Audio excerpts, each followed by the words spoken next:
Hi friends, biryani புலாவுக்குலாம் சூப்பரான side dish கத்திரிக்காய் தொக்கு தான் எப்படி செய்யலான்னு இந்த வீடியோவில் பார்க்க போகிறோம். வீடியோ பார்க்குற எல்லாருமே சேனலை மறக்காமல் சப்ஸ்கிரைப் பண்ணிவிடுங்க. ரொம்ப காம்ப்ளிகேட் பண்ணிக்காமல் ரொம்பவே சிம்பிள் அண்ட் குயிக்காக பண்ணிடலாம். வாங்க எப்படி செய்யலான்னு பார்க்கலாம். ஃபர்ஸ்ட் ஒரு கடாயில் 2-3 ஸ்பூன் வரைக்கும் எண்ணெய் சேர்த்துக்கிட்டு ஒரு மீடியம் சைஸ் வெங்காயம், ஒரு மீடியம் சைஸ் தக்காளியை சேர்த்துட்டு லைட்டாக வதக்கி விட்டுக்கலாம். இதெல்லாம் ரொம்ப வதங்கணும்னு கிடையாது, லைட்டாக சாஃப்டானா மட்டும் போதும். இது கூடவே 2 சின்ன துண்டு இஞ்சி, 4 பல் பூண்டு சேர்த்துக்கலாம்.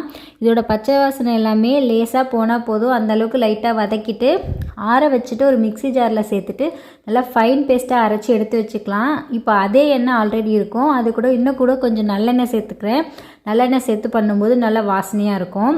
கடுகு சேர்த்துட்டு பொரிஞ்சதுக்கப்புறம் கருவேப்பிலையை சேர்த்துக்கலாம். நான் ஒரு பெரிய சைஸ் கத்திரிக்காயை மீடியம் சைஸ் துண்டுகளாக கட் பண்ணி சேர்த்துக்கிட்டேன். நம்ம சேர்த்த கத்திரிக்காய் எல்லாமே எண்ணெயில் நல்லா வதங்கணும், தண்ணி சேர்க்கக்கூடாது. லேசாக வதங்கினதுக்கப்புறம் கொஞ்சமாக சால்ட்டும் மஞ்சள் தூளும் சேர்த்துட்டு நல்லா மிக்ஸ் பண்ணி விட்டுக்கலாம். இப்போ இது எல்லாமே எண்ணெயிலே நல்லா வதங்க போகுது. ஸோ ஃப்ளேமை சிம்மில் வச்சுட்டு ஒரு மூடி போட்டு ஒரு 5 மினிட்ஸ் விட்டுடலாம்.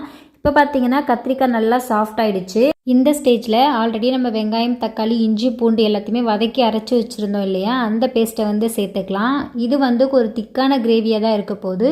ஸோ ஜார் அலசி ஊற்றிட்டு கொஞ்சமாக மட்டும் தண்ணி சேர்த்துக்கலாம். காரத்துக்கு 1/2 ஸ்பூன் தனி மிளகாய்த்தூள், 1 ஸ்பூன் குழம்பு மிளகாய்த்தூள் சேர்த்துருக்கேன். எல்லாத்தையுமே நல்லா மிக்ஸ் பண்ணி விட்டுடலாம். கொத்தமல்லி தழையை பொடி பொடியாக கட் பண்ணி சேர்த்துக்கோங்க.